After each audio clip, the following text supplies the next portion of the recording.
What happens when a celebrated South African wine leaves the traditional wine glass and finds its way into the perfect cocktail glass instead? Well, in this episode, we explore exactly that with two creatives who share a passion for flavor, craftsmanship, and a little bit of experimentation. Welcome to Suitcase and Chardonnay, the podcast where style meets storytelling and where we blissfully blend travel, fashion, food, wine, and intentional living.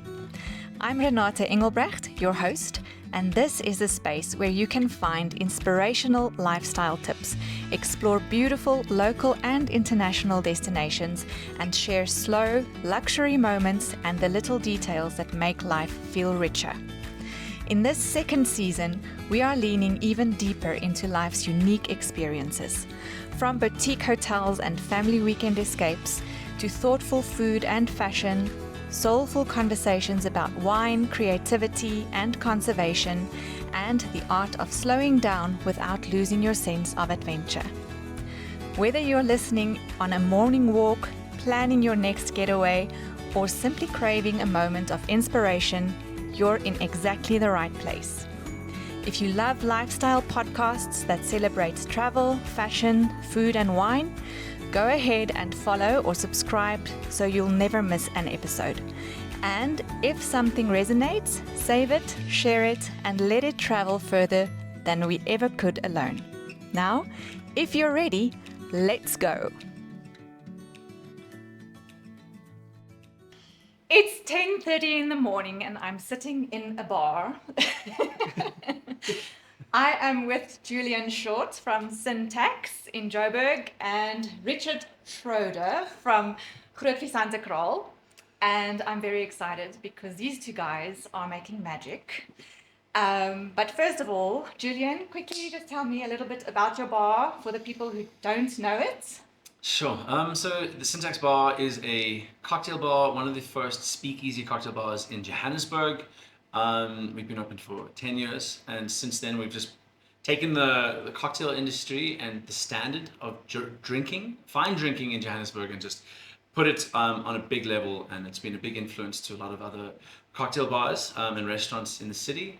And we're just very happy that the standard of good cocktails and drinking has just come up and up and up and up.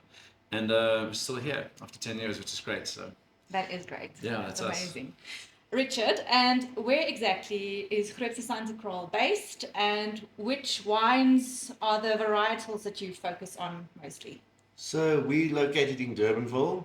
We're on the most northern part of Durbanville, so more on the warmer side.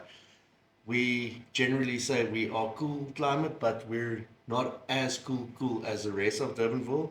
And Still I think pretty that's cool. Yeah, it's still pretty cool. But I think that's what gives it our distinctive characters in our wines as well. And generally speaking, our main varietal that we focus on is Chenin Blanc. But obviously, being in Durbanville, there's other varietals like Sauvignon Blanc. Being part of the valley, it's a big thing. And of late, we've also seen varietals like Shiraz doing really good in Durbanville, and to a certain extent, Cab Sav as well. And then other varietals that also do really well in the valley is something like Merlot, but yeah, we don't have that on the farm at all. Okay. So, yeah, but for us at Groot Phesantekraal, definitely Chenin Blanc. Yes. Amazing. So these two guys came together a couple of months ago. How long ago? Sure, it must have been, I think it was it March? Or Yeah, April? I think it's about March or April. Yeah. And decided to make cocktails with wine. How? Why? So, if I may Yeah. interject, so Johan and I, my colleague that's the marketing on the marketing side of our company, Julian Short kept on popping up on our Instagram, and I was like, this guy looks really cool.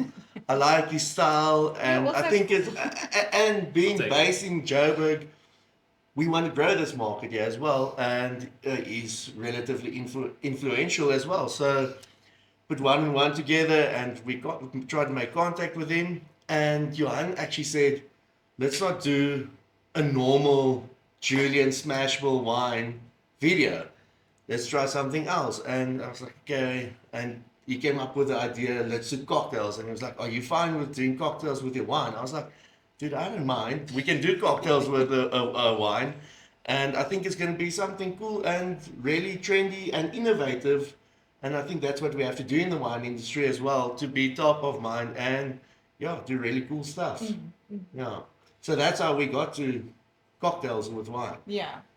It was so natural. They reached out to me, and I was so, I didn't even think twice, because as a cocktail bartender, as someone who's made a career out of this in South Africa, as you start to grow and kind of push the boundaries of just what you're used to, you start to look at different ingredients in a different kind of way. And one of those ingredients that's super accessible to myself and bartenders is wine. Yes. And you also have a lot, there's many ways to look at wine.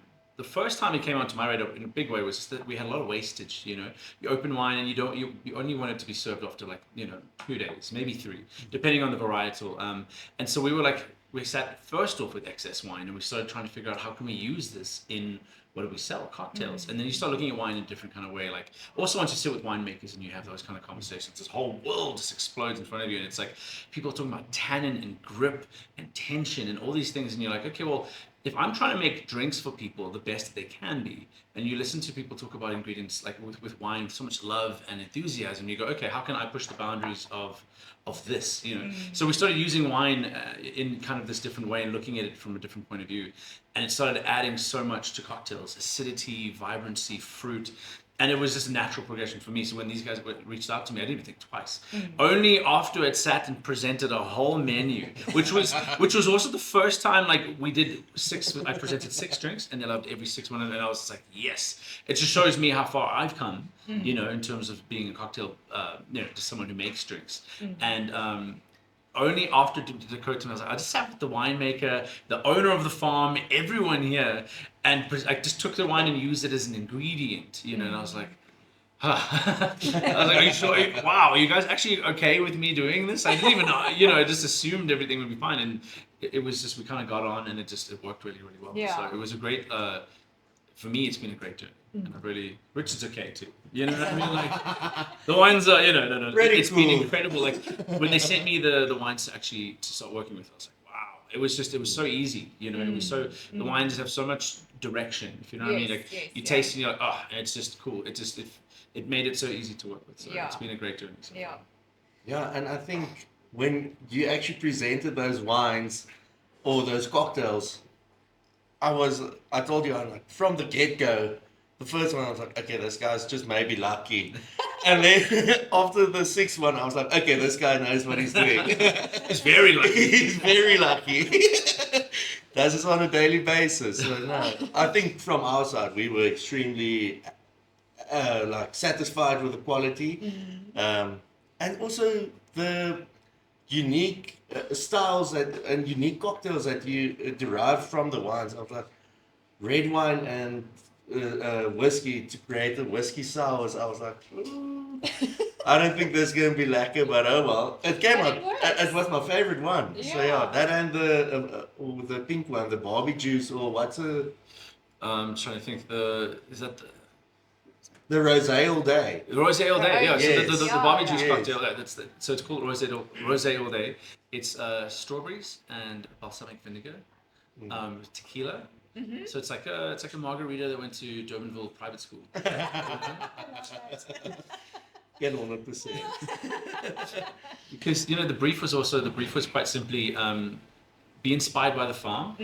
So I did a lot of research, and I was handed a lot of material.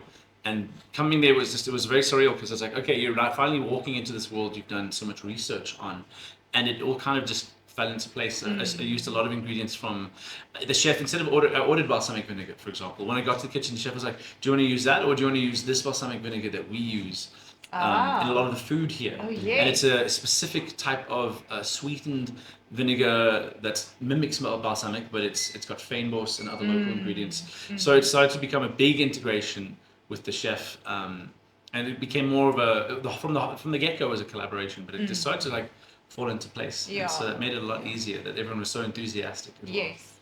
So how did the process start? Did you send him a couple of wines to just fiddle around here in the bar with at first? I think Johan sent him a package with a few curated, like a curated case with a few wines on different wines that we want to promote. Obviously, we don't want everything to be all white or all red or just bubbles. So we had like a chat, and we obviously had to get something like where we can be really innovative with different styles of wines as well.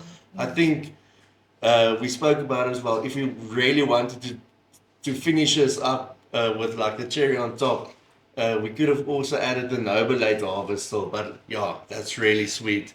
But we did everything except the noble late harvest practically, and it came out really well. I think with the products that you use and the ingredients, like I'm quite like chuffed at how he fell in place with the chef, and the chef got in line, and we were all like together, and like, and chef said, yeah, well, let's try this, and he said, okay, well, let's try this with that. And I think the person that's not here today is the chef, and I think he also had a really integral part of this entire experiment, because like Julian said, all the special products that he made and gave us. What was it? Olive brine. Yeah, so so one of the drinks, so the Yeah. idea from myself, like, again, I feel like I was more ready to take this on. Yeah. You know, I didn't even think twice about it. I was Yeah. like, okay, let's go. And the challenge was to actually deliver something that was easy to understand. Because again, you look at wine and cocktails, and often people think that doesn't make sense. But it's about, the way I think about it, it's about respecting the wine and approaching it in a way that keeps the wine in the front of the conversation. So, for example, one of the drinks was the MCC. I wanted to make a limoncello spritz. So we use a local limoncello from the Western Cape. It's limoncello, and then it's olive brine from the kitchen. Oh, wow. And the olive brine offsets the sweetness from the limoncello. Then it's a lemon cordial made from the lemons from the farm. So you're really pushing that lemon note, and then it's topped up with MCC, and the drink itself is kind of like just acidic but not too acidic, and it's savory, and then it's mint and olives. Yeah. So it's mint, olives, and MCC. Is it and similar lemon. to a mimosa or not really? So it's more like a highball. So it's served in a tall glass. So imagine just taking a glass of MCC, adding in a little bit of a beautiful lemon flavor, and then just garnishing it with some olives and mint and just a little bit of that the olive brine. But the olives are from the chef from the kitchen, and they've got the most unique. You can only find that there. So it was just it kind of came together, and it's a super low ABV drink, and the biggest ingredient is the MCC. If you're a lifestyle, travel, fashion, food, or wine brand looking for a multi-purpose platform to collaborate with in telling your brand's story, please reach out to hello@suitcaseandchardonnay.co.za. Suitcase and Chardonnay is a blog, podcast, and social media company, and under the same brand, I am also a freelance writer who writes numerous articles for various publications. I would love to work with you in telling your brand's story, so feel free to reach out and let's share your story together. So the first drink I presented was the Obas, and I was super nervous about it, but it has brandy. So a little bit of brandy, because if you think about it, if you taste brandy on its own, a good brandy is sweet and have these beautiful fruit notes. We did an apple cordial and Sauvignon Blanc for freshness and acidity, and that's the drink. So it's like very, very simple, very basic, and it kind of just works. Like it just goes. It's because it just it's apples and grapes basically. Yeah, and it's just a very, very good combo. So. And that one is actually named after The owner, yes. Obi-Wan Kenobi. Or Andre Brink for most of the people out there. But everybody in the Durbanville district. And I think the farming industry knows him as Obos. So yeah, we thought like maybe giving a cocktail the name Obos, it's got a presence to it. So I thought, okay, well, that's not a bad name for a cocktail. And yeah, it's like it ties in with the farm once again. And yeah, I think it's a perfect name. And for me, that was also one of my favorite cocktails. Yeah, super fresh, super fruit forward. And like Julian also said, it didn't intervene. That's actually one of the cocktails that had the least influence on the wine, I think the synergy of that cocktail was also really cool. Yeah, it set the tone, I think. Yeah, When I made it, I was like, oh, this is how I want this conversation Yes, to go. yes, yeah. Yeah, and then it got a bit weird after that, but it's it's fun. We have another drink with brandy that has brandy and pineapple, Chenin Blanc, and the secret ingredient is olive oil. Sure. So you shake that all together, and then what happens is the olive oil kind of like emulsifies a little bit, and then when it's served, it's still kind of integrated, and when you have a sip, it just kind of coats your mouth, and that olive oil adds so much flavor, and it's the olive oil from the farm as well, and it adds so much flavor, and the pineapple and the Chenin are just, and the brandy's just kind of holding it all together. Yeah. And then as you kind of go, it just creates this beautiful like layer on your mouth, and it's a very clever, because it's not, you're not drinking olive oil, it's part of the experience. And that was the drink. Everyone was like, okay, what, like. Yeah, that's where it got weird. Yeah, that's where it got weird. And he said, I still remember Julian said, well, just taste it. It's going to simulate like almost like a Zambach effect on your lips. And I had it. Like, you're not selling it very well right now. But no, it's not negative at all. Trust me. And I had it. I was like, wow, this is insane. I love it. And it just with that emulsification during that cooling down process, it also so in winemaking when you ferment white wines and you ferment cold as well, you get a high glycerol concentration, and that gives texture in the wine. And the olive oil simulates that glycerol effect for me as well. So for me as a winemaker, tasting this, I was like, this is like glycerol on steroids.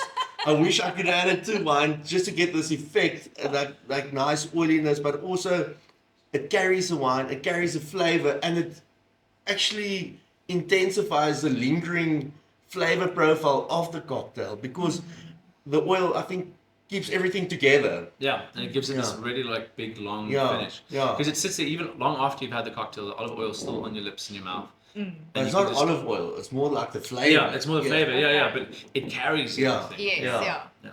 So you've been talking about the accessibility and making it accessible to people coming to the bar or wherever drinking these cocktails. And obviously you guys struggled to kind of get used to the flavors of these cocktails. So how do you make it accessible to people? Are you serving it here at the bar first? So we serve wine cocktails here. Okay. I wanted to keep those specific signatures for, because obviously Groot Phesantekraal is a great place to go to, not just as obviously the wine farm, but a lot of people go there for the restaurant and for the experience. So we wanted to kind of tell that story and keep it unique there. If we do pop-ups and things like that, we'll bring them out. But the way to make it more accessible, I guess, is by just, for me anyways, is just following normal recipes and just adding a little bit of wine in there. You know, we're talking about the late noble harvest is a great, because it's so sweet. So if you're looking for something and you're making a drink that's a bit more dry, that's a really good way to make something obviously a lot more sweeter. Or if you've made something that's too sweet, you add something like a Sauvignon Blanc with high acidity, or something like an MCC or a sparkling wine, just to kind of give more texture and to bring it to be a bit more acidic. Yes, And just to add on to your question, the recipes are actually on our website, on Groot Phesantekraal.co.za, grootphesantekraal.com. So you can go, there's a recipe link. So I think one of the objectives of this entire experiment was also make it accessible for people to make it at home. So it was like, okay, make it really tasty and really fun, but dumb it down at the same sense. And we were talking about how to dumb it down makes it's simplifying something doesn't make it less complex. Complex or intricate. It actually makes it more difficult to design because it takes more. The quality of the product should be there. Actually. And it took us we went to like Pick and Pay. Or a spot, we went to a supermarket and we were able to get everything, all the ingredients in one trip. Which was the purpose of the goal. The goal. So we came back and we just made everything. So you can follow all the recipes online. It's something you can just make at home.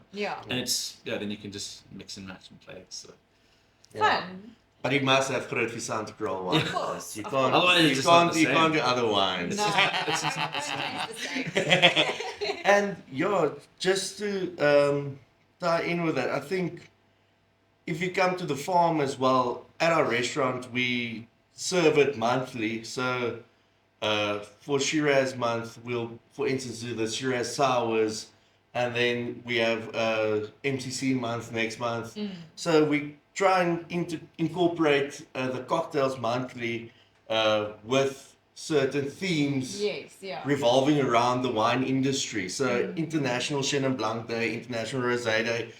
If you go check your calendars, we'll probably try and integrate all those specific cocktails on the farm, in the restaurant, that it ties in with that specific theme for the month. And then on the wine side, we'll also let, if it's, for instance, Cap Classique month, we'll have a promotion at the farm on Cap Classique, which people can buy the wine for a discounted price. And we try to make it fun. So especially if you're in that month and you taste a cocktail on the farm, you really like it, you can buy the wine at a discounted price, go home, follow the recipe, bada bing, bada boom, make it yourself, and entertain a bunch of friends at your place. Yeah. So I think That's the goal. Yeah. I think that's a goal, that everything should flow really well into one another, so that when people want to do this at home, that doesn't cost them an arm and a leg. So I think And that's... how have people been receiving these cocktails on the farm? So on the farm, I've actually spoken to a few clients in the restaurant with these cocktails, and the first lady I spoke to, we launched it on, I think, a Thursday, and I went up to her, I was like, "How do you, I see you tasting the cocktail now, I think it was the Obos or something," and she said, "Yo, this is insane." I was like, "Okay, do you want another one?" She said, "Yeah, but you guys are almost closing up." I said, "You know what, for you, we'll make another cocktail now." So it was a bit late in the afternoon, but the thing is, obviously, we want people to enjoy it. And if people enjoy it, we'll obviously be lenient and say, "It's another 10 minutes, whatever, have another cocktail." So I think also the price is also really good. It's around 95 to 100 Rand a cocktail on the farm, which I think respectively said in the market now of these premium cocktails, I think is a really good price, and it's a good value price as well. So when you come to our farm, which is also a bit more of an upmarket establishment, being able to pay 95 Rand a cocktail, I think is a bargain. So it's really not bad. And Julian did all the training with our staff, so each person there went through like a small exam as well. So everybody knows what to do, how to do it, and Julian was just standing there, it's like, "Do this, do this, do this, make this," and he's like, "Okay, cool. You're doing too much of that or too little of this. Slap it harder." So I think all these things, I think everything was planned out really well. And the small things, or not even small things, things like waiter training is a really integral part when you execute a project like this. In what glass do you serve it? How do you serve it? How does it look in the glass? All those perceived things that the client will, wat die cliënt sal ervaar. Yeah, it's almost an emotion. Emotion, that goes with it. That, And you have to get people on board with the story. You know, it's like, why is it called Obas? Where does the name come from, and why are those particular ingredients chosen?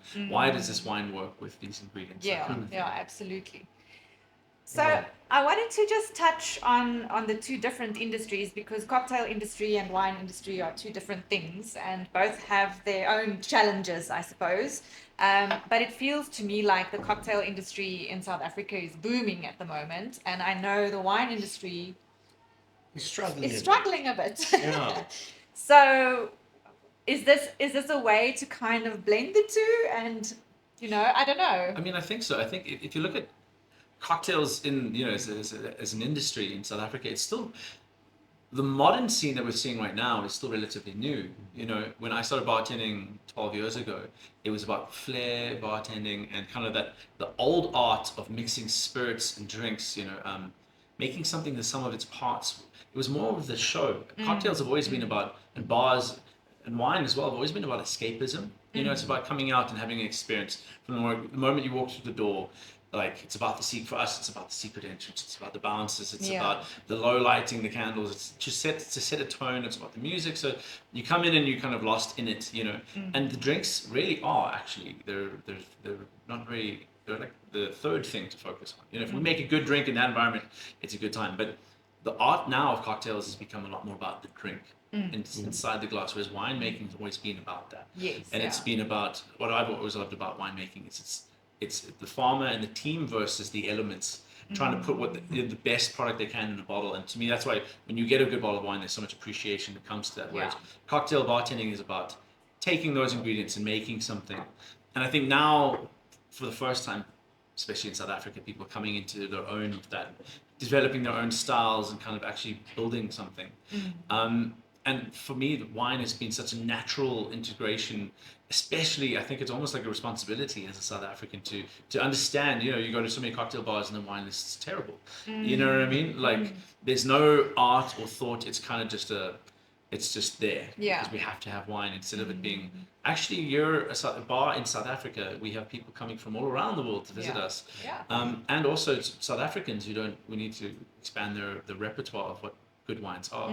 So I mean, I think it's a responsibility for more cocktail bars and bartenders to understand more about this wine world and the importance of it, because it is such a big industry. And I think, you know, also on that, because the wine industry has been so established, especially in South Africa, there's a lot of connotations sometimes of people going, oh, like that wine is my grandparents drank wine, you know, and their grandparents drank wine, and you know, it's not necessarily the same with cocktails versus if you're in other places like the US or in London. Yeah. You know, you grew up, instead of pouring a glass of wine for your grandparents, you were making them a martini or a Manhattan or an old fashioned, just because of the tradition of spirits and of cocktails in those kinds of places. True, yeah. So I mean, it is different in South Africa. You know, brandy and coke. We joke about it, but it's brandy and coke. It's a highball. It's a South African national cocktail. You know, it's gin and tonic, and then there's brandy and coke. You know, and like as a South African, you grow up making those, and you know how to do that. And now it's just, okay, what else can you do? Instead of like what the first wine cocktail anyone ever hears about South Africa is a Katemba. You know what I mean? I'm not trying to defend the Katemba, but it's the reason it works is because it's the tannin and this big body from the red wine, and then you get Coca-Cola is basically just it's the sweetness. There's a little bit of acidity in there, and then it's just the texture, it's the bubbles. You know, if you take that and do something else with it, you know, let's say you make it clear. Let's say you use tonic water and sparkling wine, you know, or something like that. Or you use a Chenin Blanc and you know, lemonade, for example. You can just, at the end of the day, it's not necessarily our job to judge. You know, it's our job to encourage people to be creative and to try different things.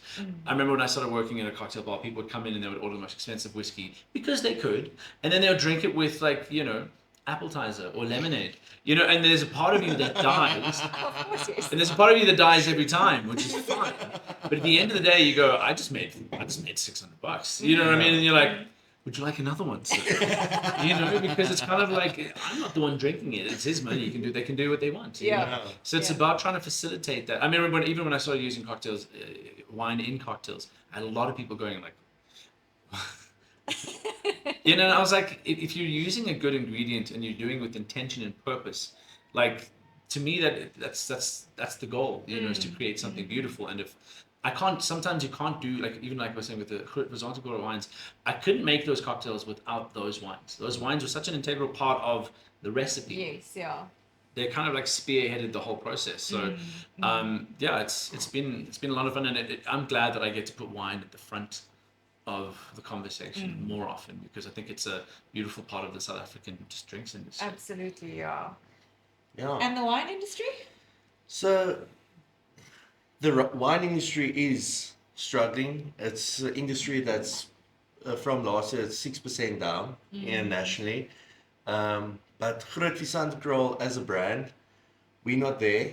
I think we are fortunate enough not to be in that situation. And I think it's all about initiatives like what we're doing right now to prevent us from being with the rest of the majority of the other wine producers. I think you have to be innovative is like the Afrikaans saying, sluk jy trots, ons gaan 'n cocktail nou maak. Of iets is dit, verstaan? It's not really always, lots of winemakers wouldn't want to make cocktails with their wines, and they say, they're not going to make an inferior product. Where I said, you know what, this guy's really talented. Let's try and make something really cool and keep it fun and trending. And I think if you have the right mindset, you can actually still make it in this industry. It's still a lucrative industry, but then once again, you have to have the right mindset and graft, and graft and graft. Get to bars, get out in the trade, try and make the best wine possible each vintage. You said we're against the natural instincts or the natural factors. Basically, we're now in a super El Nino phase. We had like a flood earlier this year, but it's a really skewed perception of what our climate is really telling us right now. We need more rain. We had lots of rain all at once, so the precipitation is not really much on that either. But we need much more rain to have a sustainable vintage next year, and also actually the vintage in 2 years' time. So we're going to start predicting our future vintages right now with this pruning season and with this new summer growth.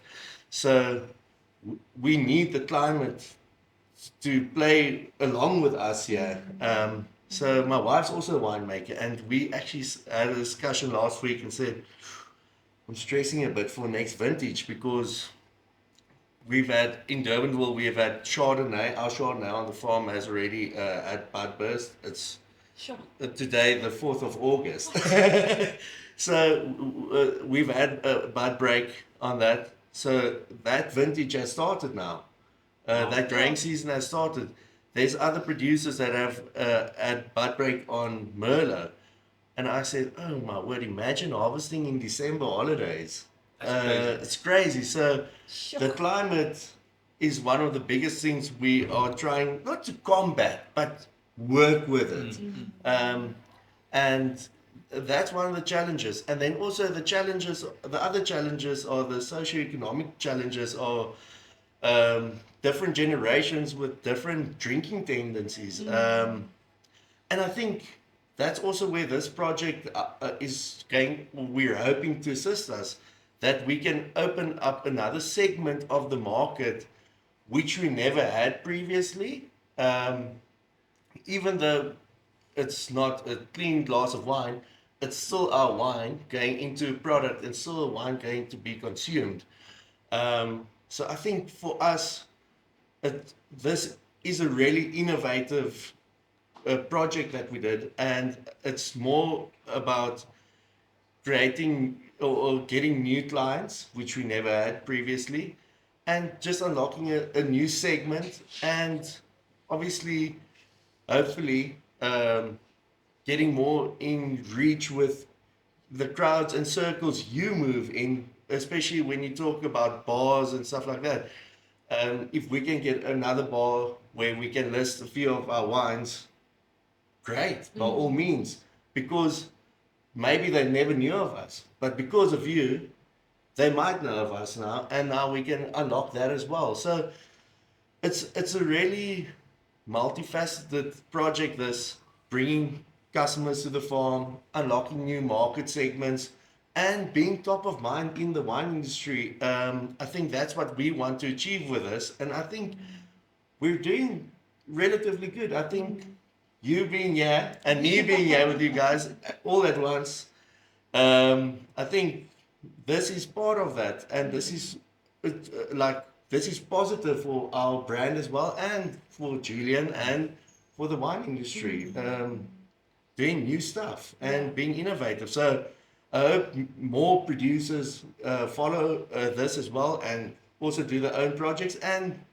do more innovative stuff. Like there's brands that made a Katemba now, which I think is really cool.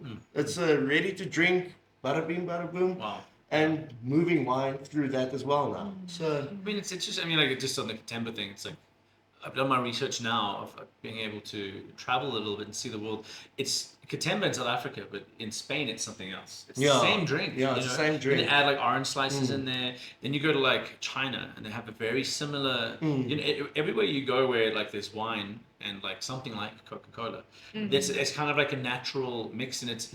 You know, you can put stigma behind it, or you can just accept it as like a kind of like a global social kind of, you know, norm. It's like this drink that you can make, and it's. I think stuff like that is fun. You know, it's again, like I'm like even talking about this, like people could argue the same with spirits. You know, with these, like when you first start off, and most accessible, you know, spirits you do use, for example, are like, you know, 300-400 rand. You know.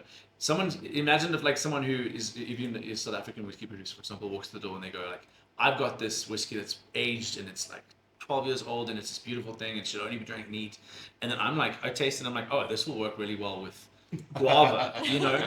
Then they're gonna be like, what? And I'm like, but I'm like, you know, part of what my argument is like, it's taken me 12 years to do that, to make that decision. You know what I mean? And it's like whenever you kind of become good at something, you make decisions or you see it in a different kind of way, and you just gotta trust the process.